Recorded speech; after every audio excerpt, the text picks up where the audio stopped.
The 0-2 pitch, swing and a miss, struck him out. The Philadelphia Phillies are 2008 World Champions of Baseball. Good evening, everybody. Welcome back to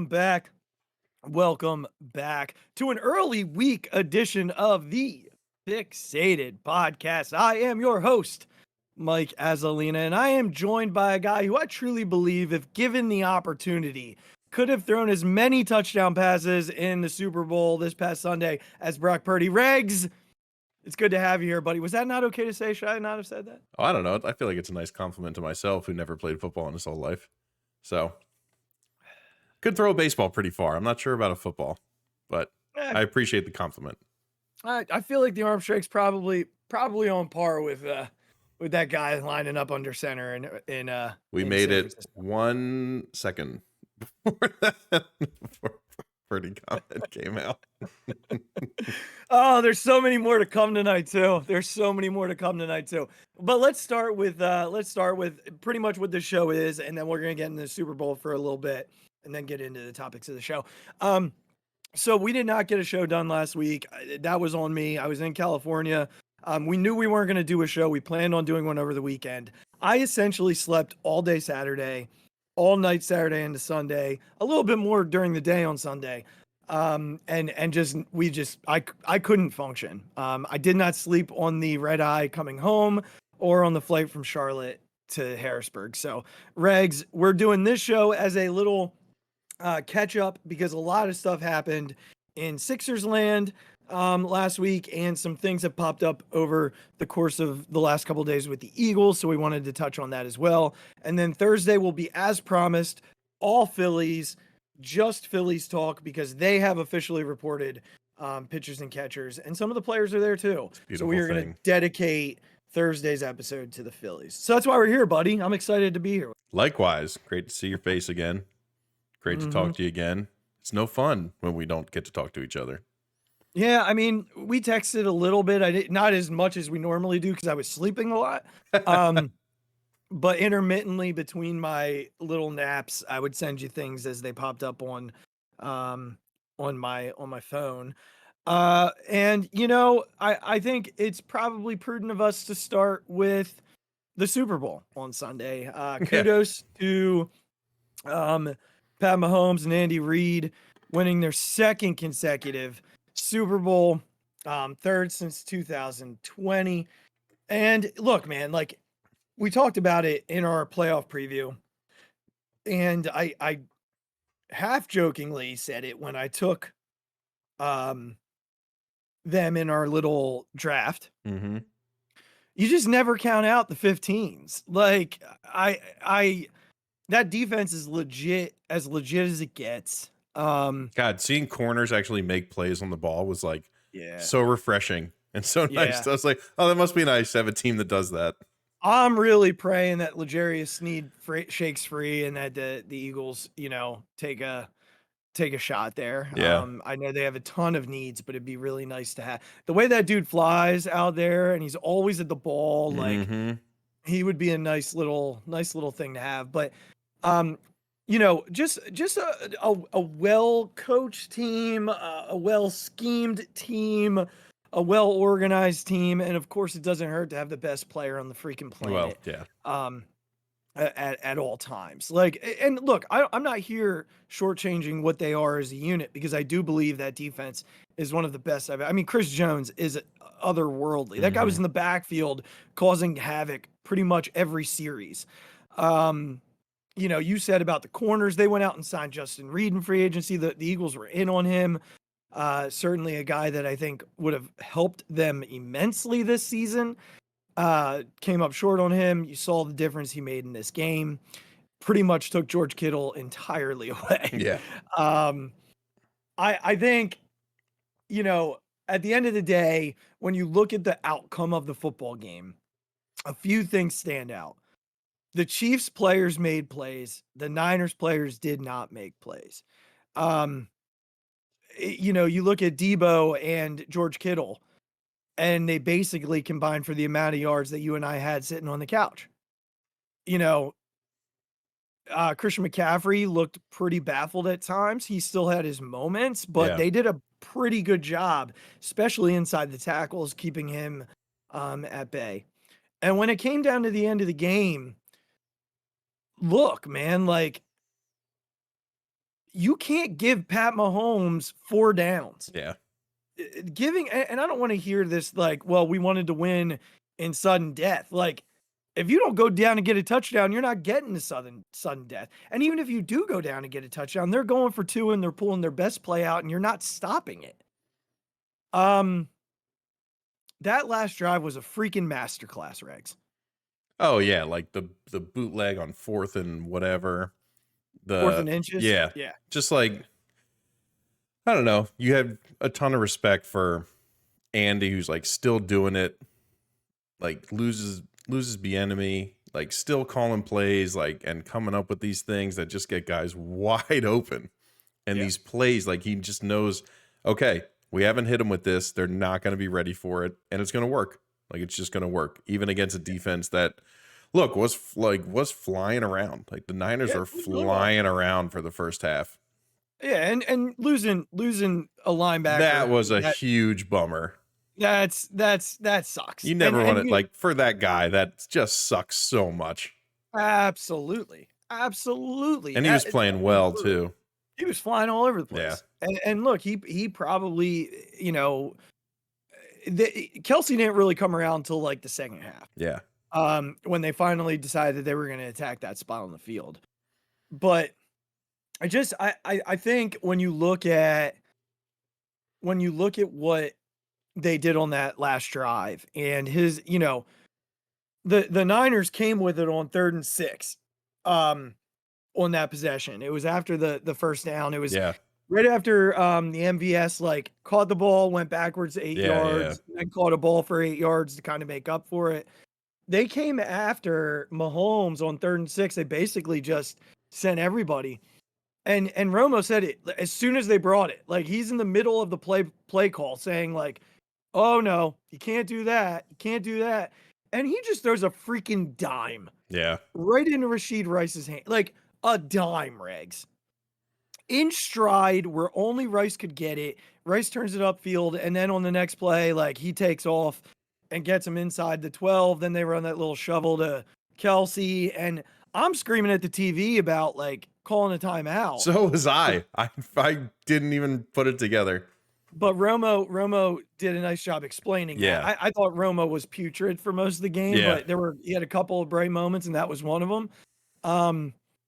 And look, you know, clearly the Chiefs were prepared. That's been a big talking point after the game about, you know, overtime and how the players on the Niners found out about the overtime rules when they were showing them on the screen at the stadium versus, you know, the Chiefs have been having talks about this since training camp. Like, just 2 very different coaches, and Shanahan's very good at play calling. He's very good at scheming. But we've seen it now 3 different times that when it comes to clock management, game management, he really struggles. That was a place where Andy struggled early in his career. And I think Shanahan will eventually get his Super Bowls. Whether or not it comes with the Niners, we wait and see. But I just need to stop one more time and say, if you don't appreciate watching Pat Mahomes. Well, yeah, it's just incredible. Because I feel like I kind of went through this as a more immature version of myself with Brady. And then as I got older, I was like, God, how lucky we are to watch this, right?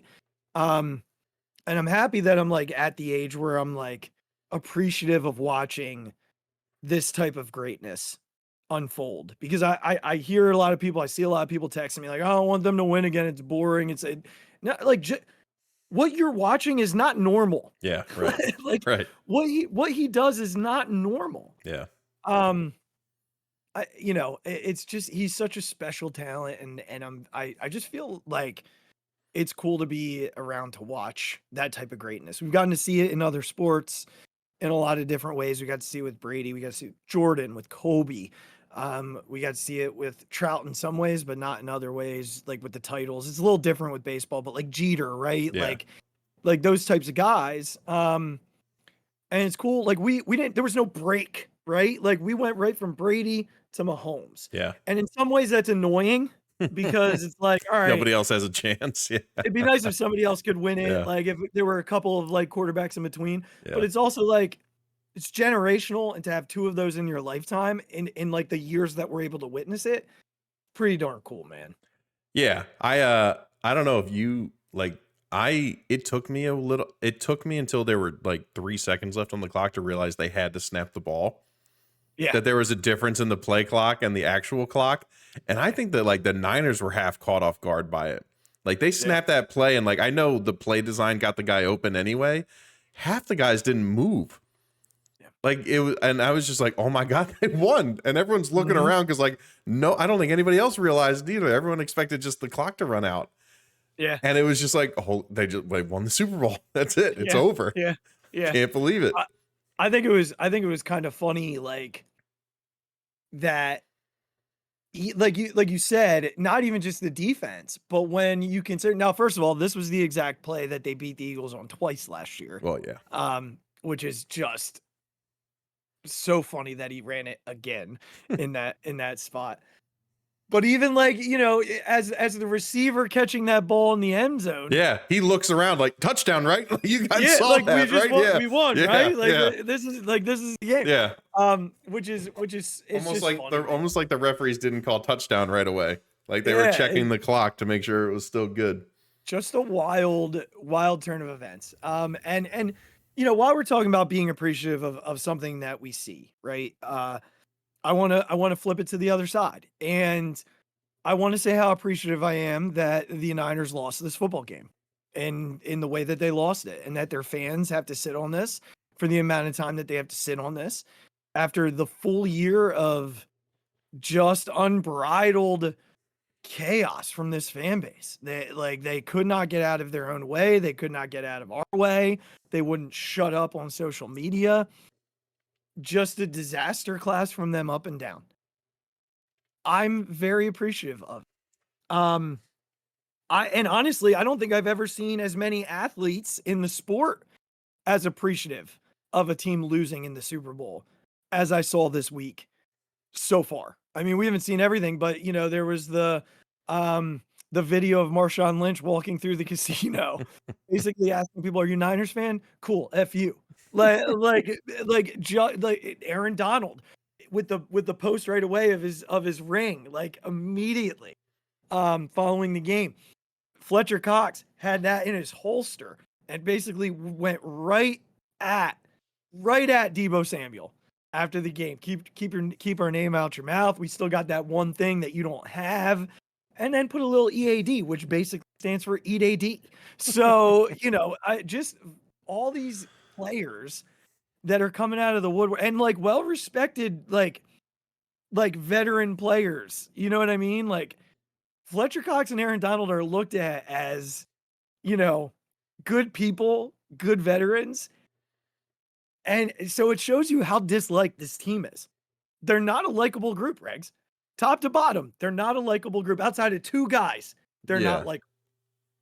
I'm just so over it. I was over it when they were complaining about last year, as if like Hassan Reddick could specifically target Brock Purdy's elbow ligament and get it hurt on that play. Like, Hassan, it's the UCL play. Run that one. Go for that one. Like, just as soon as that was a thing, it's like, okay, well, I can't take you seriously. I can't take you seriously because you don't understand what sports is and the randomness of sport and how it wasn't that Brock fell down the steps on the way to the Super Bowl. During a game, something happened during a very normal football play, which caused an injury. We just watched someone slip on the field and tear his Achilles.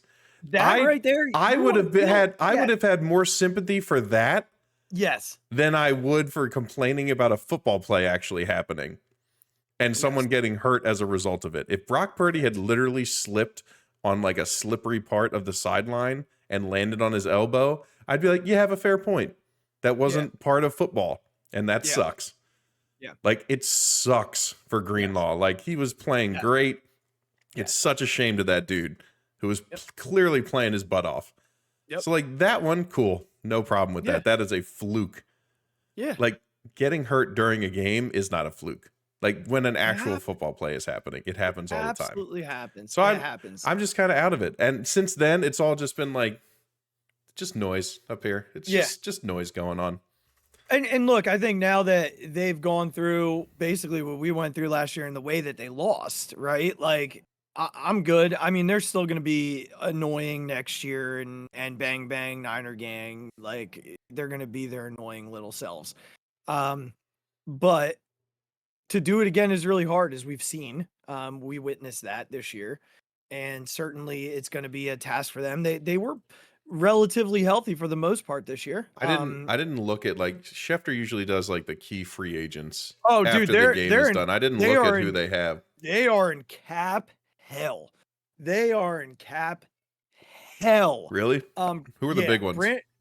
Well, Brandon Ayuk has already talked about wanting out. I saw his comments. Yeah, they pretty much have everybody, but it's like they're gonna need to figure some things out to be able to fit guys in because they're over right now. Gotcha. And they're gonna have to decide whether or not Purdy gets a contract. Yeah. And in my mind, they're not gonna pay him. Like they're absolutely not paying Brock Purdy top tier money because he's not top tier.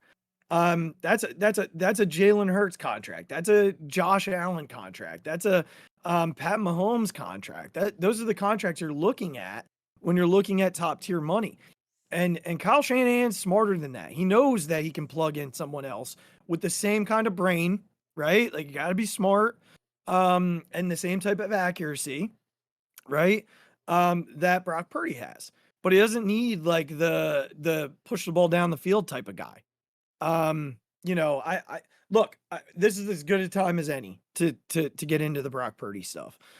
And I'm going to be abundantly clear in what I'm about to say, right? I have no problem with the human being Brock Purdy. I've said this before, and I can't believe I have to say it again.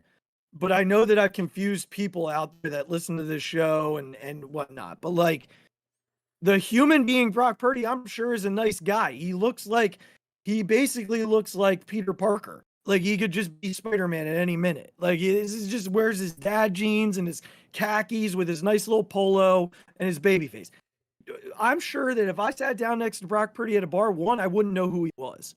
And two, he'd be a genuinely perfect guy to talk to about anything. That's all fine and well. The guy was drafted last in his class. And credit where it is due. He has played far beyond that. And it's a really cool story. It is. And under normal circumstances, where we treat it as it's a cool story, and just it's a cool story, I'd be all about Brock Purdy. I'd be sitting here as biggest cheerleader. My issue is not that I don't think he's good, because I do think he's a good quarterback. That's where he is. Good. Max. And I don't even know that because I think he plays in the most well-designed offense in football with the most talented players on his roster. Like, that's how I feel about him right now. If he had to go play in Houston, would he be that good? If I switched him and Lamar Jackson in terms of their rosters, what would that look like? If I put Jalen Hurts on the Niners, what would that look like? And if I put Brock Purdy in the offense that Jalen had to play in this year, what would that look like? I'm going to tell you right now, it wouldn't look good. The Eagles would be looking for another quarterback right now. My point with Brock Purdy is not at all that there isn't talent there. He's clearly a smart kid. Right? Like that, there's no doubt about that. He has made some plays that have made me say, wow, that play where he rolled out this in the Super Bowl, rolled out, put a dude on his heels, and then threw a strike on the sideline. Incredible play. Really good play. But what was the difference in this game? They had to settle for 3 field goals in big spots because he didn't react in the same way that a guy like Mahomes reacts. That blitz on third and 8 or 3rd and 6, where Mahomes puts that ball on the money. Is Brock Purdy making that throw? He didn't. He didn't when Chris Jones came through. And look, you might be sitting there and saying as a listener, well, that's not fair. You can't compare him to Patrick Mahomes. Everybody else is. All I've heard is that this kid is now a top 5 quarterback. Today he was Dan Orlovsky, who I love, made it a point to say, well, he's absolutely top 7.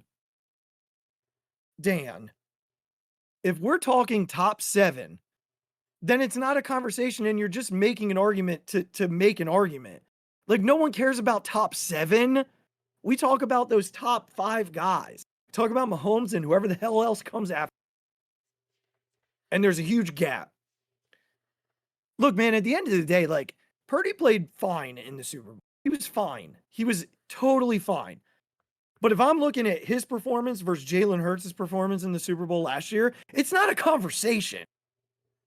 Jalen was incredible last year. Incredible. Fumble be gone. Fumble be gone. The dude kept them in the game. And he put him in the end zone 4 times on his own with his legs and with his arm. And then the 2-point conversion, he carried 4 Chiefs defenders into the end zone.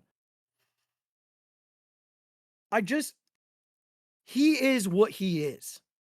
And there's nothing wrong with it. I'm going to tell you right now, if he goes somewhere else, he's going to get a shot. He's not going to be great. He's going to end up a backup. He's going to be Brock Osweiler. Like, without Kyle Shanahan, that's who he's going to be. And it's a really cool story, Regz, but he's in a really great situation. I don't hate the kid. I'm trying to bring a realistic view to who this kid really is.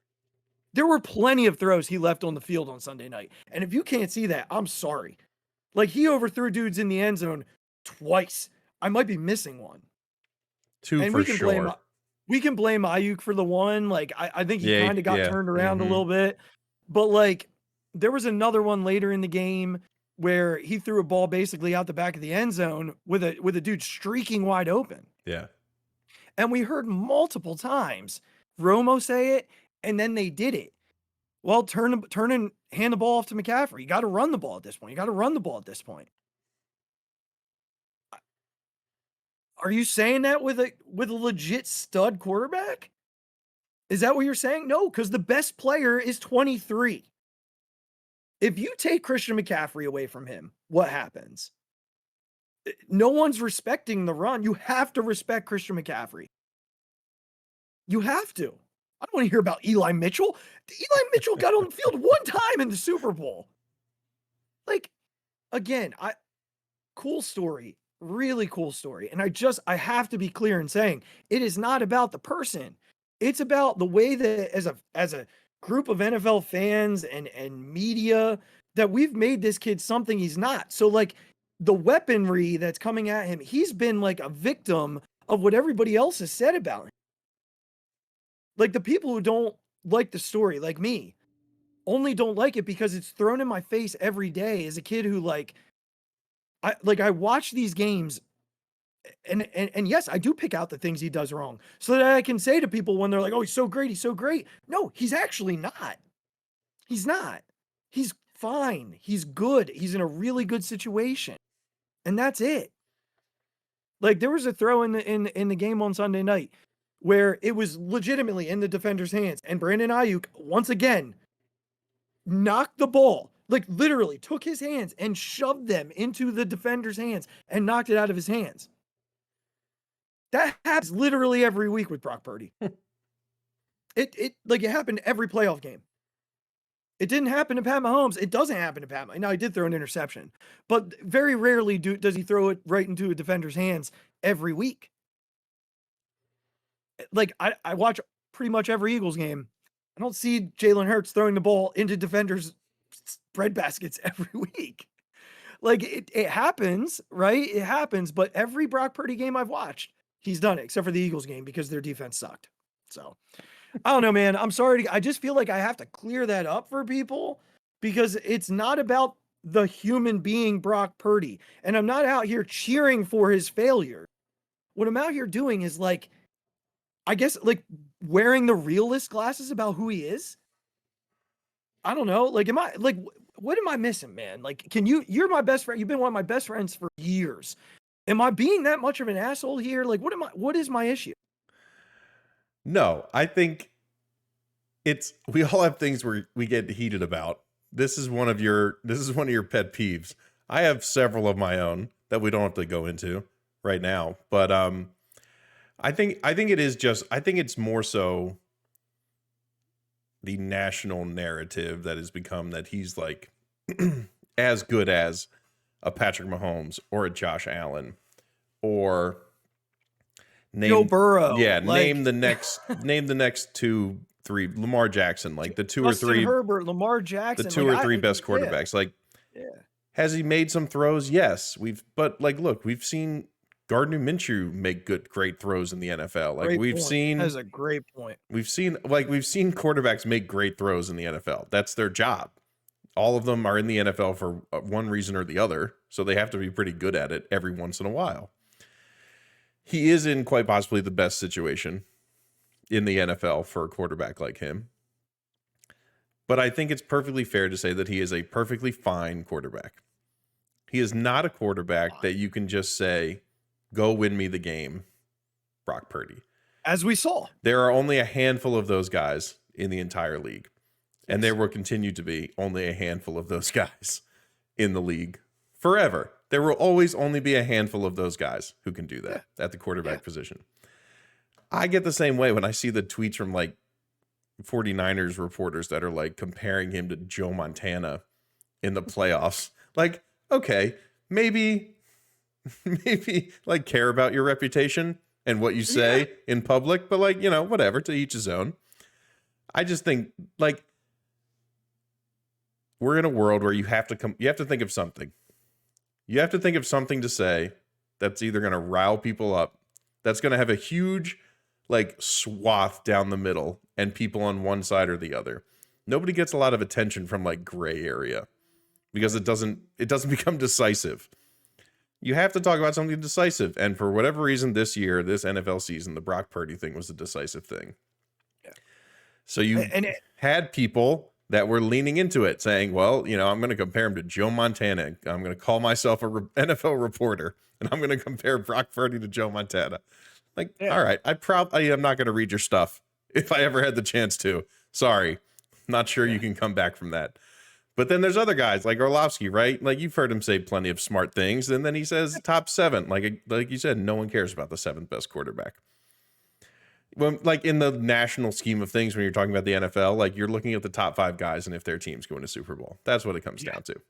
Yeah. And look, Eagles fans are going to get even more mad because I'm telling you right now, Brock Purdy's going to be ranked over Jalen Hurts in all the preseason rankings of quarterbacks. So like, just be prepared for it. It's coming. Yeah. And like, we just have to get over it because deep down, we've seen Jalen Hurts carry his team to within 3 points of a Super Bowl. I would argue that Christian McCaffrey carried the 49ers. In their defense. And their defense. Yeah. For this Super Bowl. Yeah. And like, it's okay. It's okay. They're not the same. But no, listen, not. There's always going to be stupid stuff that people say. Yeah. I kind of, I think it's interesting because I've tried to think of quarterbacks who have had really like great starts to their career and who end up just being who they are. Right. And there's one who's beloved in our city. Nick Foles is a perfect example of that happening, right? Like what was it? 27-2. Like dude didn't throw any interceptions, like an unbelievable run. And then the league kind of caught up. He was no longer. You wouldn't call Nick Foles a great quarterback. Nick Foles was a perfectly fine quarterback and had the run of his absolute life. Yeah, in 2018. Exactly. And that's great. And maybe one day that'll happen for Brock Purdy. And if it does, and we can all just agree that he's a perfectly fine quarterback, a top 15 quarterback, I'm willing to go there. I am fine saying that at this point. And that's like, that takes a lot for me because I still don't really believe it when I say it. I'm saying it right now because of what I see in San Francisco. If and when he goes somewhere else, I think we're going to see the true deal, right? Like, I think we will. And if I'm wrong, okay, I'll eat that. But I'll tell you right now, I didn't watch that Super Bowl performance and have my mind changed about him. No. Like he did nothing in that game aside from a couple of plays that he created. And I keep seeing the play where he rolls to his left and feels the dude coming from his backside, like, and dumps it like 3 yards down to McCaffrey, who runs for 30. And everybody, what a play, what awareness. He's looking right at the rush. That's literally running for your life. I don't even know what I'm supposed to be impressed by on that play. Like, again, he made some good plays. To me, that's not one. Like the play I talked about earlier, the throw on the sideline, great play, amazing play, one of the best plays I've watched him make. But that play where he turns his back to the rush and dumps it to a wide open Christian McCaffrey 4 yards away, and McCaffrey runs for 30. What a play by Brock Purdy! Oh my gosh! Like, you would have thought Romo was wearing a Purdy jersey in the booth on Sunday night. Anyway, moral of the story. I don't hate the guy. I don't hate the story. I hate the narrative that this country has created around the kid that it just doesn't belong, because it's not true. It's not true. He's a perfectly fine quarterback on a stacked roster. But if you put him on this Eagles roster this year, it would have been a freaking disaster. With not necessarily the roster, but the play scheme, call. yeah. It would have been a disaster. The kid would have been a mess. He would have been a mess, plain and simple. Like, he doesn't have the arm strength of Jalen, the ability to move of Jalen. Like, and Jalen was hurt. And he didn't have Christian McCaffrey. Swift is fine, but he's not Christian McCaffrey. Like, and that's what I'm trying to say. Well, Jalen, our offensive scheme wouldn't have used Christian McCaffrey anyway, so yeah, exactly. we just would have left him back there hanging out half the time. That's a great point. He wouldn't even exist. He wouldn't have even been in the game half the time. Yeah. So, all right. Well, that's enough about them. We're podcast. I just had to get that out there for the people who are still somehow confused by the way I feel about this kid. And when I say what I say, yeah, I'm being critical.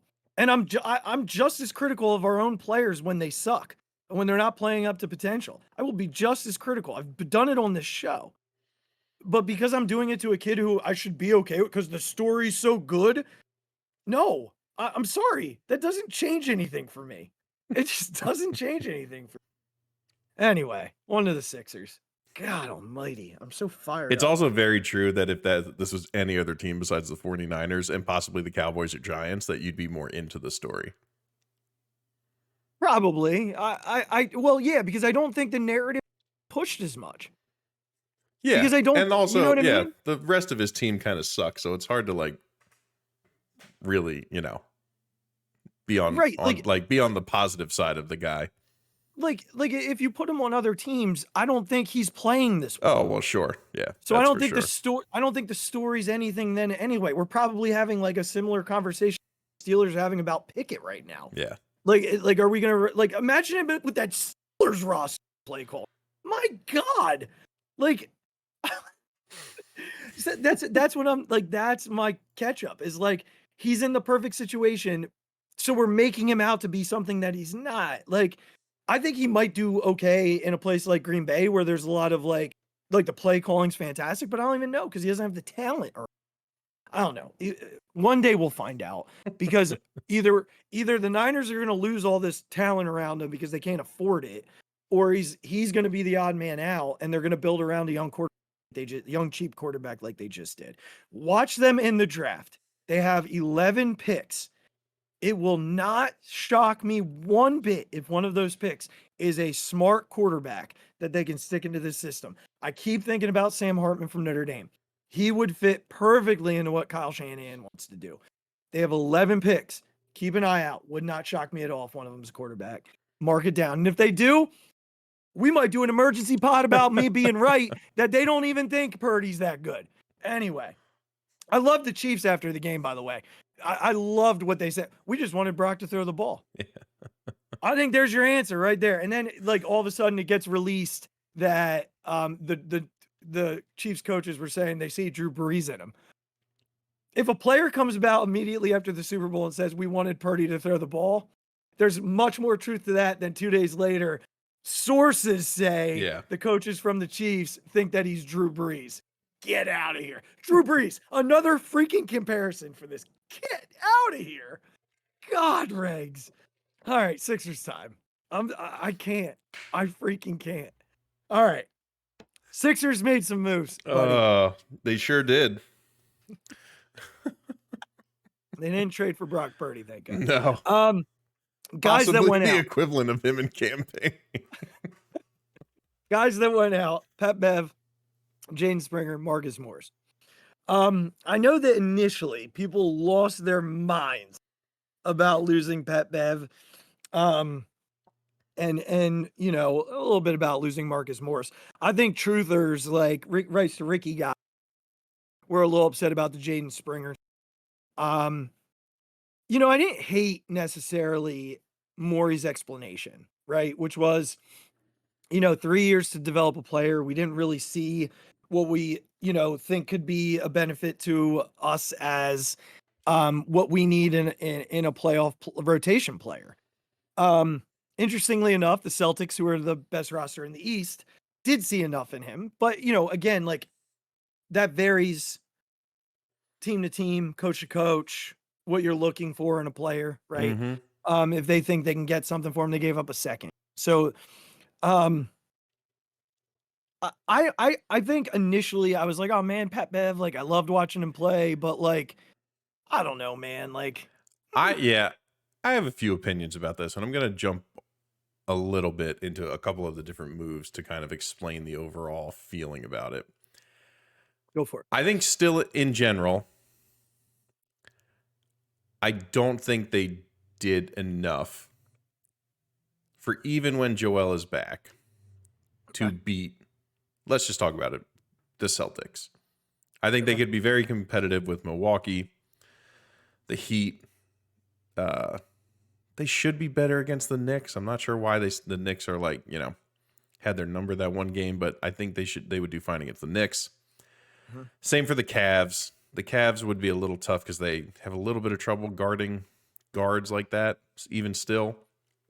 But I still think they'd give a good run to Milwaukee. I don't think they beat the Celtics, and they hopefully would beat the rest of the rest of the Eastern Conference playoff teams with Joe. With Joe Alva, yes, exactly.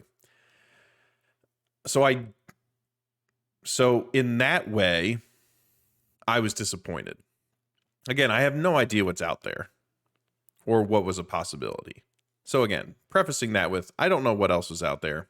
Sure. So, but in my opinion, I don't think Buddy Hield and Campaign like are the pieces that push you over the edge to maybe even give you a chance to beat the Celtics, quite honestly. And then specifically to the Pat Bev thing, I don't like Campaign. I just don't. I'm not as strongly opinionated as you are about Brock Purdy, but I just don't like him. He just doesn't. That would take a lot. It would. It would take a whole national narrative. He chucks everything he touches. Mm-hmm. He doesn't move the ball. He doesn't shoot that well. Like, he's not a great 3-point shooter. Yeah. He's not a great defender. Like, I get it. He's an athletic kid, you know, but he's irrationally confident in the worst way. Like, he doesn't realize when he's on the court with better players that you kind of need to defer. He's just like, nope, I'm the best. So as soon as this thing gets in my hands, it's going up one way or the other. And a player like that just like isn't who you need next to Tyrese and next to Joel.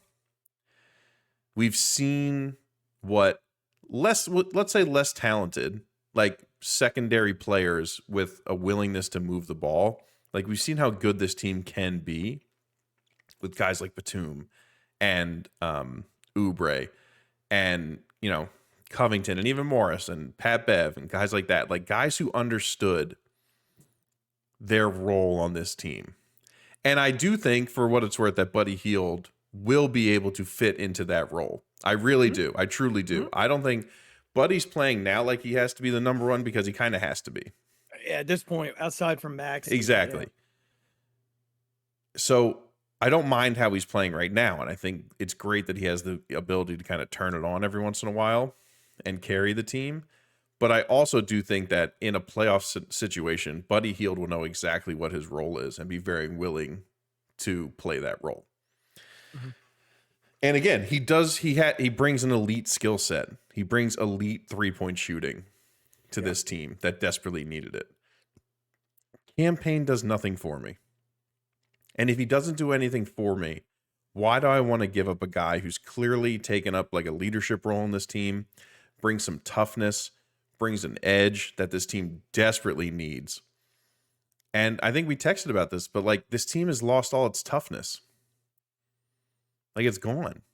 I know Morris and Pat Bev like aren't going to fill up the scorecard and things like that, but those guys also aren't backing down from anybody. And we talked about this in previous pods, like back in the last playoffs. Like I know PJ Tucker was like supposed to come in and bring this kind of toughness, but like we saw that it didn't work. Pat Bev, for whatever reason, was able to get through to some of these guys, and particularly Maxey and Joel. So it's just tough given the sort of off the court positives. Like we've talked about this whole time that we would love for them to bring in a better ball handler when Maxey's out. So like, again, Pat Bev wasn't really doing anything for you on the court. He would play well. He'd be fine. He wasn't really a net negative, I don't think. I don't have the stats in front of me. But it just seemed like, why get rid of that element of the team and that kind of leadership for a guy like Campaign? Like, Campaign's not that good. In my opinion, he's not that good. So that was like my overall thought on it, is that I'm very happy they brought in somebody with an elite skill that this team desperately needed in Buddy Hield. Yeah. I don't think they gave up that much for him, quite honestly. And he filled an absolute need for this team. An elite 3-point shooter that has to be guarded at all times. Like, takes pressure off Joel. It takes a little bit of pressure off of Maxey. It forces guys to rotate very hard when Buddy Hield gets swung the ball. Yeah. That, in turn, Buddy Hield has enough skill to make that extra pass or to do something with the ball to get them into a better shot. But he just brings an elite skill that people have to worry about. And again, that the Sixers desperately needed. Yeah, I agree. You know, I think I have to watch more Campaign. Like I don't know that I've watched enough to back on those Lakers teams and stuff. Like, oh my God, it's terrible. I think to form an opinion, I need to watch a little bit more. What I've seen from him so far, it's fine. I don't have a ton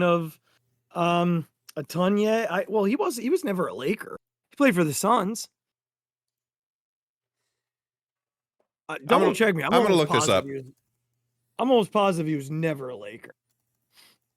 I know that I think you're right. I'm thinking of someone else, but keep going. Okay. All right. I know he's shot the ball pretty well over the last few years. He's been a 35% free throw or 3-point shooter. Yeah, I don't know. I'd have to look at his attempts. It looks like he averages this year. He's averaging, since he's come over, 5 a game since he's come over, shooting like 34%, average 3 a game in Milwaukee, so not a ton there. Last year he averaged 4 a game, shot about 37%, so I guess he's not shooting a ton, but he's only playing like 15 minutes a game too, so that's, it's not a ton. What's that? You're right, by the way. I'm thinking of a different person, so disregard the Lakers comment, but I'm also wondering the toughness factor. Look, I know he's not the same player, and he was barely playable in last year's postseason, but they signed Kyle Lowry tonight. Philly guy, played with Nick Nurse before. I've always seen him as a tough dude on the court. I mean, he gets a lot of foul calls, which always drove me crazy when he's in Toronto, but I've always seen him as a tough dude. Play stuff. I don't know how much time he's going to see, because this is a pretty deep team if everybody's healthy. Like, I was trying to think of what the lineup would look like if everybody were healthy, and it looks like it would probably be something like Maxey, Heald, Toby, Oubre, and Joe would probably be your 5 to start, is my assumption. With Melton, Batum, Rocco, Reed, Payne. You got Lowry there. You've got, Ricky Council's kind of playing himself into the conversation a little bit right now. AJ Martin's playing pretty well when he's given time. Martin actually started last night. Yeah. So, we talked about this with Nurse. He's going to give these guys a chance to play and develop. Ricky Council's looked pretty good in his short stints. Plays a lot of energy. Pretty good defender. Martin's the same way, super athletic. So, I'll be curious to see what it looks like if Lowry's on the court at all, if they're going to give Payne those backup minutes to Maxey. But one thing that I do want to point out, and I'm really excited to see it when the time comes. If the time comes, please God, let it come. A 2-man game like JJ Reddick, Seth Curry used to play with Joe, with Buddy Hield, is going to be something to behold. Because what we've watched shooting wise from Buddy Hield at this point, without Joe on the floor, has been something special. The dude he's running around, he's open, he's really tough to guard in that way. And we've talked about it for a long time with this team, that they need somebody who's just going to shoot the freaking lights out. And that teams have to be aware of. Like, JJ was that to an extent, but especially at the end of his career, it wasn't the same. Seth could get hot, but he's not Buddy Hield. Yeah. He was more mid-range. He could bang it, right? But Buddy's a totally different beast. Yeah. The greatest thing I saw was he said, I model my game off Ray Allen and Reggie Miller. Yeah. And that's fine. Yes. Fantastic. Fine. That's how many championship teams did Ray Allen help by just running around and shooting threes and knowing that his role was to shoot three? Yeah. And I think in this setting, when Joe's back, that's a really tough situation, right? Because you've got Joe who can be at all 3 levels, in the paint, mid-range, from 3. You got Ty, who has turned himself into that type of player. His shooting has gone to the next level. So his ability to slash, his ability to shoot, spread the floor, all those things. And then you add Hield to that mix, alongside of Oubre, who does a little bit of all, alongside of what Toby does. It feels like whenever Toby's on the 4th best player on the court. Yeah. He's never the best player on the court. He's the 4th best all the time. But you add Batum into that mix, you add Melton into that mix. And you see what happens with Council and Martin the rest of the year, and what they're able to develop into. But I agree with you.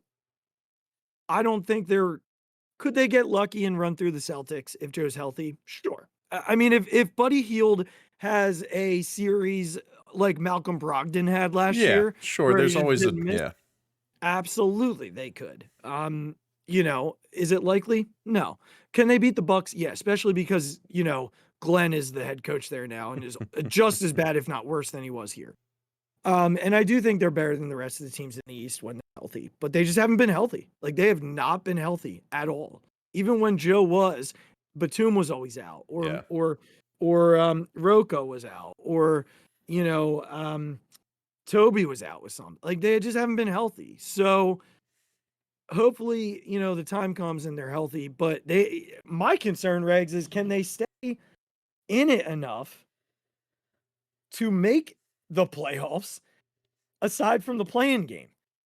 And even then, it's going to be tough. Shit. Yeah, it's going to be tough.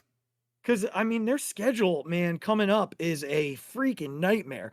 They play the Heat tomorrow at home, which they potentially can win that game. Mm-hmm. If they play like they did the other night in Cleveland. Cleveland just thought they were going to show up. Yeah. That was evident.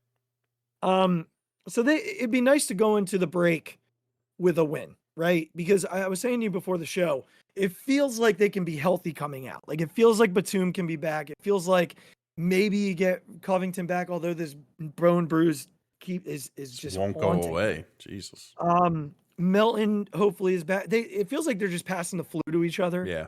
So if they can get away from each other for like, a week, then they'll be healthy. And goodness, they're going to need it. Ready for this stretch coming out of the break? Yeah. They go home against the Knicks, home against the Cavs, back to back. Home against the Bucks. On the road to Boston. And that's to end February. Those 4 games to end February. They open March, just the first week of March we'll do. Home against the Hornets should be a win. Then they go to Dallas, to Brooklyn, which is always trouble for them, and home against the Grizzlies, which isn't going to be. That's a tough athletic team. And those are their next 8, man. I feel like 500 keeps them afloat in that 5 spot, which I'm cool with, because if they can be in that 4 or 5 spot without Joe into the playoffs, I feel really good about that. And could potentially even see them avoiding the Celtics until the Eastern Conference Finals. Mm-hmm. But man, I don't know. Like it's gonna be. I mean, I'd take 3 and 5 out of that stretch. I feel like. Yeah. Well, if they get healthy, 4 and 4 seems possible. Yeah, right. That's If they with if all they the can with get all the home games. Yeah. With all the home games, that seems possible. But I don't know, man. It's scary. Like they still have a home. They have 2 away games back to back with the Knicks in the middle of March. That's followed by a road game in Milwaukee. Yeah. Like those are tough. That's like 3 losses right there. Yeah. And you can just see a scenario where the losses start to stack because like they still have a West Coast swing with the Suns, the Lakers, the Clippers, and the Kings. Yeah, that's not good. Like the losses can stack and they could find themselves in the play-in game. Yeah. Which is basically playing for a first round exit again. Yeah. I don't love where it's at right now. This Joe injury is. No, it's a huge bummer. So I don't know, man. We'll definitely, especially because you have to re-sign Healed if you want to keep his like that shooting around. Well, look, they definitely have the cap space to get, and they're gonna do something with Maxey to create a little bit more too. So I'm confident that those 3 can be back, and then you can still maybe go get another guy to align with that and fill out the roster from there. And hopefully, guys like Council, right? Like you get one of these younger dudes to pan out. Yeah. 1 or 2 of these younger dudes to pan out, help you fill out the roster. I think if they get to the second round of the playoffs, B-ball Paul's back. So that's another piece, right? So I don't know, man. It's scary. I do think them being willing to make the move for Healed, they didn't really lose assets at the deadline. Right. I guess what I'm right. So they kept the future in check while adding somebody who could help them if Joel comes back this year. So it makes me think he'll be back. It won't be till the postseason, and at that point he's gonna be so freaking rusty. Well, and possibly out of shape. You just hope his presence alone is enough to scare teams into, oh crap, we still got to worry about Joel. And then, Buddy Hield's out there running around making 8 threes a night for you. Yeah. That's the hope. So we'll see, man. We'll when we meet, not this week, we'll revisit that schedule. They'll be playing their first game after the All-Star next Thursday. So we'll just have to see. And then when we played that Murderers Row stretch, and we'll be able to kind of recap where they're at. But all right, let's talk a couple Eagles things here before we I want to start with a couple of interviews that I heard this week. Do you want me to start with the offensive side or the defensive side? Offensive side. Mm-hmm. I love it. So one of my favorite podcasts is the PHLY podcast with Bo Wolf and Zach Berman. Tremendous podcast with 2 really, I feel like they're not just their knowledge, but the way that they kind of talk to each other is just so entertaining. Oh yeah. And they were at the Super Bowl this week. They were on radio and they interviewed a bunch of guys. One of my favorite interviews from the week was Britton Covey. And Covey spent some time with them kind of talking about talking about, this year. There was, Covey kind of came out and talked about what it was that really kind of brought them down this year. Got some criticism, weirdly. I appreciated his transparency, his candor, his reflection on. But I really like this interview because he talked about Kellen Moore calling him this week and talking to him sort of about, where he's at, where he thinks he could help the offense. And an interesting anecdote from that interview was him saying, they asked, do you think you can help this offense in the slot? We know you as the punt returner, but, we've seen you in camp and, and some spare playing time here and there. He's like, look, I really made the roster this year, but I had to be careful in the preseason because I had the hamstring issue, I had the knee issue. And I know that I needed, if I wanted to play at all, I had to stay healthy. I was going to be a punt returner. He went on to talk about how towards the end of the year, there were players advocating for him to get more snaps in the slot. And he said, look, I'm not going to be there trying to take touches away from AJ and Devontae. They're two of the best in the game. What I want to do is make them think about the fact that I exist and, he's somebody else that we have to be aware of. Like, I'm a nightmare for linebackers. I'm a nightmare for safeties. Like, you have to use a back on. It means you have to take another player off the field that is important to guard somebody else, to cover somebody else. And he thinks that he can be a real asset to this team. And look, one thing that we know about Kellen Moore is that he values the slot. He really likes his third wide receivers. So it turns out he's going to work out Austin Collie, who is a good slot receiver in Indianapolis for a long time. Mm-hmm. And he's going to spend a lot of his offseason working out with him. Regz, I still think they're going to use draft capital in this spot. Yeah. It might not be, depending on what happens with a conversation we're going to have in a few minutes. It could be in the first 2 days. It might not be in the first 2 days. But one thing I can tell you for sure is that there's a very good chance that Britton Covey could see some play in the slot next year. And I don't think I'd be disappointed by that. One thing we've seen from Britton Covey is that when he has space, he's incredibly dangerous. And those are on punt returns. Mm-hmm. Imagine getting him the ball in space with, like, as a receiver. Yeah. Where you don't have 11 guys in front of you. Yeah. Right? You have 5 in front of you, 6 in front of you, maybe.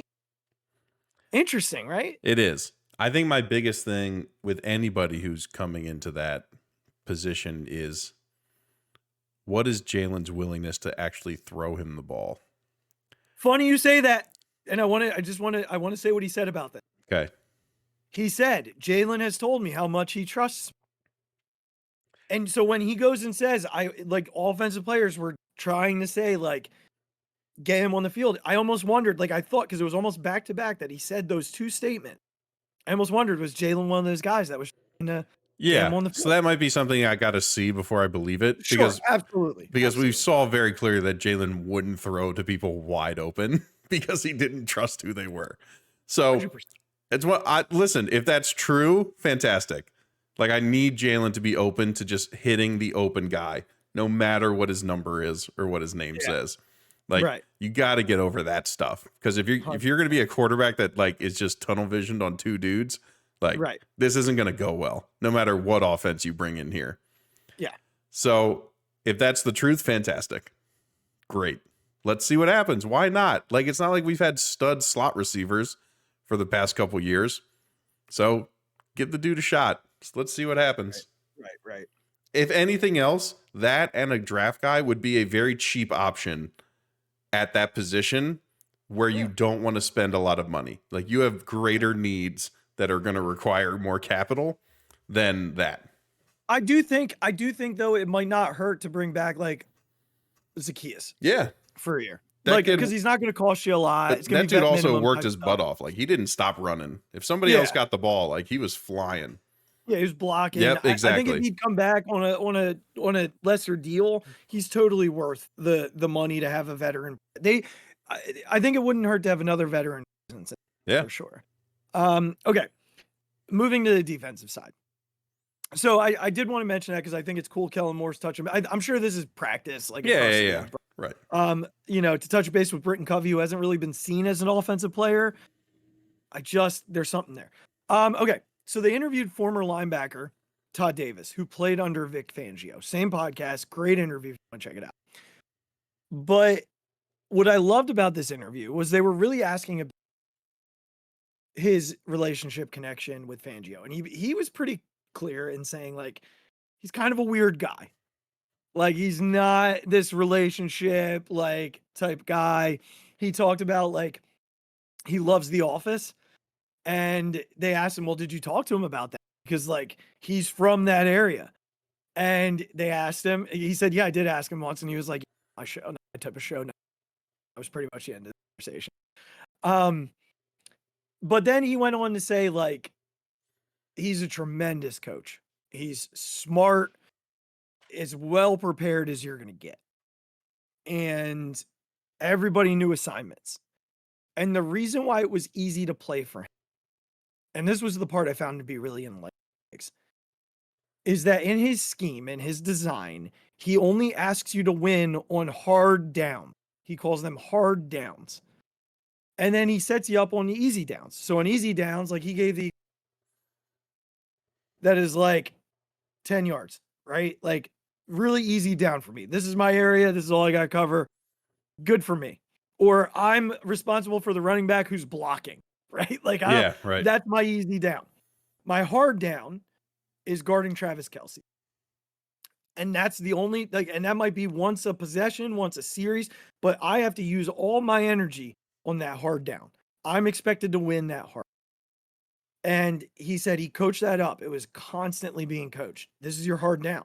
We all knew what our hard downs were and what we were responsible to do. And he said, so as like, even as an aging player, that's helpful because you can take certain downs. He said, I'm going to put quotes around, off, because you're not responsible for as much on those plays. Because he's so smart that he's realizing the matchups. He's realizing what they can do on this play and where you can kind of put players in positions to succeed. And then he mentioned, like, because they asked about, well, what about blitzing, linebackers who are dropping linebackers into coverage who are comfortable in blitz packages or going after the quarterback. And he said, look, that might happen, but that's only going to happen with a purpose. They're not out there trying to cover tons of space. If he's dropping a linebacker who's usually going after the quarterback, it's because he wants to send a nickel corner or he's sending a safety. He's not sending 3 defensive tackles. Yeah. And dropping Hassan Reddick into coverage, right? Just a couple of really enlightening things. And the one that really caught my attention was the hard downs and easy downs. Because I do think that can be really helpful to a team. Knowing your response. And look, he said that didn't make us play any less, with any less intensity. It didn't make us play less go to or have to. It was more so we just knew the plays where we had the most response. What their tendencies were helped him to lean into, like 3rd and 8 was a Travis Kelce down. So I had to be my best on that down because I knew that was my win. So just a really cool thing from Todd there and something that I look forward to sort of watching this year and keying into. I might go watch some tape and see what's out there because that might be pretty telling to what we see from the Eagles defensively this year. Yeah. I don't know. I think it's been the biggest complaint over the past couple of years is that guys aren't confident in what they're doing. They don't know their roles. Right. So it seems like that's not a thing that flies in a true Fangio defense. Regardless if you like it or not is irrelevant. It's like, but you're going to know what you're responsible for. Right. And what the expectation is of you. Yeah. So I think that is a huge positive. And to the other side, like the relationship thing, like, look, that's kind of Nick's job now. Yeah. Nick's job is to just make sure that, like, if the guy's got to complain about something, all right, well, let's talk about it. Yeah. Like, make sure, like, we can get you on the same page because he knows the stuff that Vic's trying to do or Kellen's trying to do, and he can be the one to smooth that over. Let those Right. guys focus on being as prepared as possible and getting the players as prepared as possible. Yeah. So, I mean, I like that's great. Like, and again, I just hope that the guys buy in, especially on defense. I really hope that those guys buy in and like just be happy with the fact that you've got this guy who, if you have a question about something, he's going to have an answer for you. And it's going to be very clear what your job is, what your responsibility is on these given plays and all that stuff. So I just hope that it all clicks in that sense. I think, and we're going to jump to one of those guys here, but I think after what these defenders went through last year with not being able to talk to Desai, him not being clear in teaching them the defense, right? And then going to Patricia, who was like, well, we're going to change everything. Yeah. This is going to feel like basically walking in from the difference between like a porta potty to a library. Like it is such a different vibe, right? Like what a weird comparison that was, but it's the first thing that came to mind. I Not as got weird it. as It was Mary great. Slade, bro. But like it's just gonna feel like a very different place for them. Yeah. Right? Like it's you're not in the dark anymore. Right. You know, like there's clarity in what is expected of you as a defender. And we killed Jonathan Gannon, but like Jonathan Gannon was obviously, for the most part, clear because there were no complaints about him Mm-hmm. until long after he was gone, which tends to be the thing in the NFL. Yeah. Like that's just the way these guys sort of like deal with Yeah. loss of coaches. Like Right. they just that's how they struggle. So like come at you, right? It's hard to lose somebody that you work well with. Yeah. That's and I shouldn't even pin it on that because I feel like that's human nature, right? Yeah. Like you lose someone that you enjoy working, who communicates well to you and does those things. You might say a few negative things about him to help Mhm. yourself cope, right? I think that's just human nature. Yeah. So, all right, let's talk about one of those guys. So some things came down this week about Hassan Reddick and that he had asked for a trade. I think there needs to be clarity on this. He did not ask for a trade. Right. I think Regz, and there was some clarification put out a few minutes, and a Philadelphia sports reporter, and some clarifications been put out along the way. I think today confused it even more because Reddick came out and said, I didn't ask for it. So now everybody's kind of panicking. Like, oh my God, what'd the Eagles do? Here's what happened. The two parties met about a contract. Reddick's agent and Reddick came with a number. The Eagles said, that's not the number we have yet. Not the number we're willing to go to, right? My guess is somewhere 25 to 30 million. That's kind of where I see them asking. So the Eagles gave him permission to go and check what his value was around the league, which is a pretty normal practice in the NFL. This happens a lot. So they're going to go out, they're going to explore that. If they find a team and a number that they like, they'll come back to Philly and say, we found it and we like the situation. We would like to be traded there. Okay. Then the Eagles come back and contact that team and see if they have the offer that the Eagles want. It's all got to line up. Yeah. It's all got to line up. So a couple things go into this. What teams would have interest in him? I think the Texans are a team that could have great interest in him and would be a good fit. The Falcons are a team that have the resources and the need. Be a great fit there. Those are two teams off the top of my head.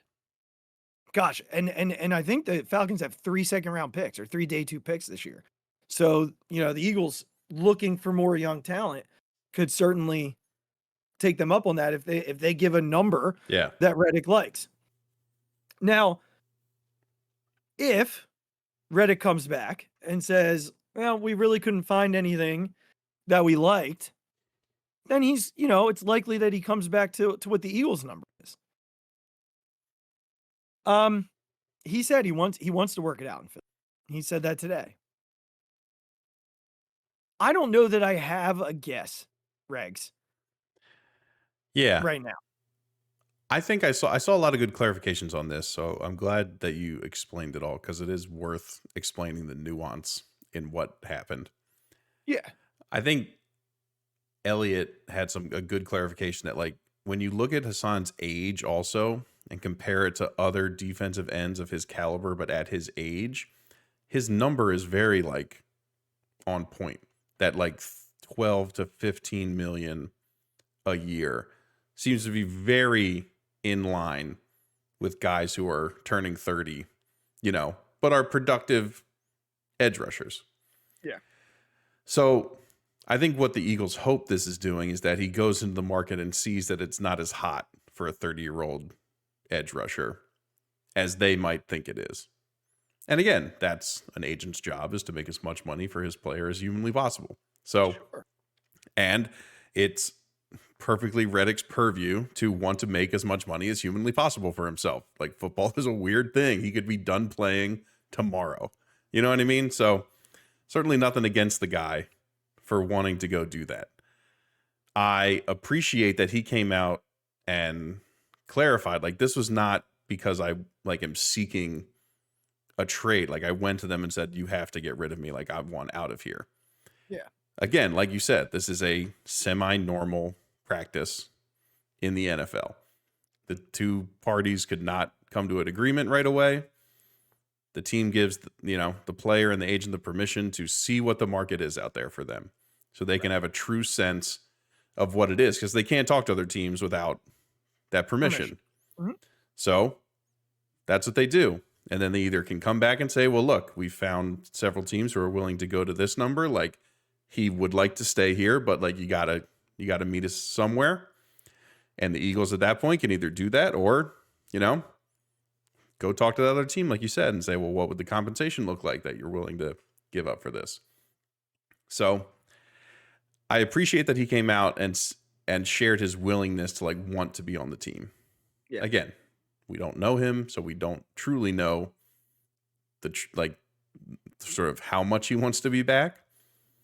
He's a local kid. He's literally from Camden, New Jersey. Like, you have to think there's a certain type of want to be around here. Yeah. Yeah. So of course we can give him the benefit of the doubt for that, because he's proven nothing else. Yeah. So I think if they can find a reasonable number, I'm good with it. Him and Sweat, and also like they kind of have something to prove. So I think that's what's keeping the Eagles numbers down. Also, it's like, well, look, man, like, yeah, you were pretty good 2 years ago. Like, you played great. Like, this year, like, I know you got to 10 sacks, but like, if you really look at it, and again, he could be like, well, your defensive scheme was terrible. What did you expect me to do? So I'm hoping that there's a kind of contract year-y kind of want for him to really go for it. And look, he could play himself into more money. If he does that and plays fantastic, there's probably a team out there willing to pay him more than the Eagles would be willing to pay him at that point. But I'm going to be honest with you. If he's not traded, he's extended. Like, it's not going to be he's playing on a 1-year deal. Like, he's either getting traded or they're giving him a new contract, because it helps them cap wise. Right.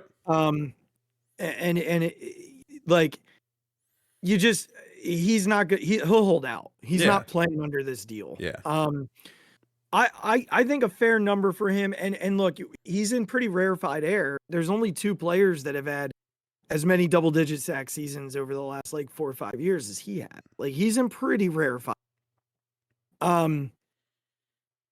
He wasn't as dominant toward the end of the year last year, but the whole defense sucked, and there was perfectly good reason for that. Yeah. As you looked around and saw what was going on. That just doesn't go away, right? Like he's been a good player. Edge rushers tend to age pretty well. He feels like the type of player who will. He's not like a power rusher. He's more of a speed rusher. He's probably got a few years left in that tank. Again, he'll be 30, I think, in, I want to say September. I could be wrong about it, though. It might be later on. But a couple of things here that I think need to be mentioned.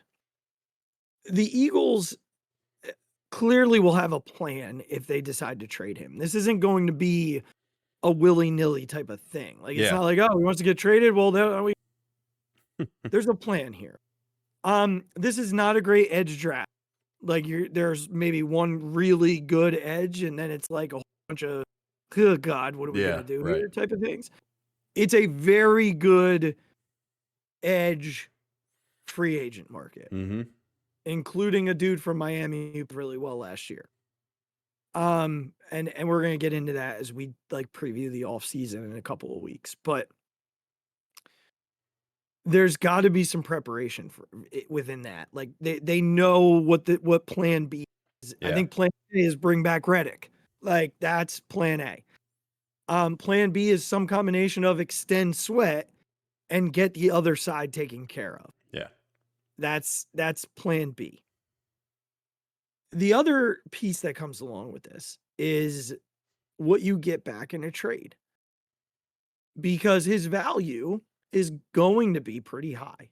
A great article from Zach Berman today looked at the list of other edge rushers who have been traded over the last couple of years. His value is going to be like somewhere. They're going to start at a first round pick. They're not getting that, but they can get like a second and maybe a future third or fourth. I'd heard an offer where it was like, take this year's third from a team and a next year's second with the option of moving it to a first, like if he plays so many snaps or has so many sacks or something like that. And while I like that idea, I selfishly want the higher pick this year. Yeah. Because I think they need to try and rebuild some of this now, Mm-hmm. and do what the Chiefs did, which is like basically that entire defense has been drafted since 2020. Yeah. And really over the last couple of years, they've picked up like a lot of really good players. They got late. They took the slot corner who I'm drawing a blank on right now. In the first where we traded up for Jordan Davis, he got taken there. So, I'd really like the compensation to heavily lean toward this year if we do trade him. Look, if they trade him and they get Van Winkle, he's the new edge rusher. He had a fine year with Van. There's nothing. I think Van Winkle's the wrong name.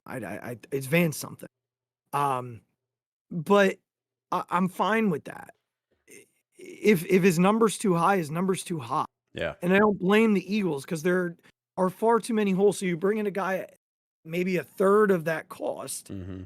right? Who can give you 75% of the production and go get your heavier production at core or at off the ball linebacker, at safety. Like you can go get some better production elsewhere. And I know Fangio's scheme, look, we hear it all the time. You need to be able to get home with your line. But I also think player over scheme, right? Like I want the best talent. Yeah. So if I can do that with 75% of Hassan Reddick, I think that's pretty darn good. Yeah. Like I can deal with that, right? I can deal with that with hopefully another step from Jalen Carter as a middle. And with more talent behind them, right? I can deal with that. So my if I had my way, I'd want Reddick back on like a deal that's somewhere between $18-20 million type of extension. If they do trade him, they'll trade him at a good number that helps them. Like they'll restructure and trade him at that number because they'll get the extension on the other side. Mm-hmm. So either way, he's not going to be a cap issue. He's going to help the cap, whether we extend, restructure, and trade, whatever. Yeah. It'll help the cap. But I do agree with you from the extent of like I'm happy he said what he said today because I think it was getting misconstrued as He wants out. Like and the franchise is a mess. No, Right. It's not that. This is that because they do business well, and they're giving him the opportunity to go and seek what he thinks he deserves, and probably transparently saying to him, "We can't afford that number. Right. Like we can't do that and pay Jalen 40." And still fill out this roster. Like we can't spend $25 million on an edge. Yeah. It's just not feasible. So we'll see what happens, man. I trust them to If they have to do it, they'll get the compensation that's fair. They'll make the move to replace him at a number that works for them, and balance their defense out a little bit. I go back to they just need to be a top half defense. Yeah. That is like 16 or better, and we are fine. Yeah. And we are fine. The offense will be much better this year with Kellen. Yeah. So 16 or better, you just need to be league average. Yep. Get in there and figure it out. That's right. Like, that's it. That's all you need to be able to do. Win the turnover differential, and that's it. There you go. So, I don't know. We'll keep everybody posted. Yeah. If there is, in fact, a trade. For sure. We will definitely jump on and do something. Yeah. Because that's a pretty big deal to see Hassan Reddick go. He's been very good for them for 2 years. And playing at an undervalued contract. So I do want to, it's going to drive me nuts to not have that Miami Dolphin name. So just give me 1 second to find that, because he's a guy that I do think could be of interest to them coming into this free agency. Van Ginkel. I was close. You were close. Yeah. I was close. Andrew Van Ginkel. So definitely a guy that I think could be of interest to the Eagles if Hassan Reddick goes, because he had a lot of success with Vic. So all right. Well, hey, that was a fun show, man. Great to talk to you again, buddy. I missed it. And guess what? We're coming back. In 48 hours, That's we're doing right. it again. But That's right. only the Phillies. Oh my God, baseball. We're talking baseball. I'm so excited. Only the Phillies. And I'll you know what? We'll leave the Phixated to something really short and sweet, which is baseball is back. And I do think that some of these like under the radar Dave Dombrowski moves are going to be a lot more fun than we're giving them credit for. All right, there you go. So we'll talk more about that come Thursday. But for now, thank you so much for listening. Make sure that if you haven't done so already, you click subscribe on the YouTube channel box below us. Go ahead and follow wherever you get your podcasts. Make sure you follow and rate, and then jump on your social. Follow us there at the Phixated Pod on Twitter, Mike Drop 5, at Big Regz with a Z, and at the Phixated fan page on Facebook. You can also click the merchandise link in the show description below. We can't wait 2 more days, and we'll be talking Phils, and then it gets real because spring training games start. Just so excited. Until Thursday night, Friday morning, we hope you have a wonderful 2 days. Be kind to yourself, be kind to others, and we'll talk to you on Friday morning. We love you guys. Brock, you're just fine. Go Phils. Oh my God, deep to right field, way up there and way out of here. The Philadelphia Eagles are Super Bowl champions. Eagles fans everywhere, this is for you. The 0-2 pitch, swing and a miss, struck him out. The Philadelphia Phillies are 2008 World Champions of Baseball.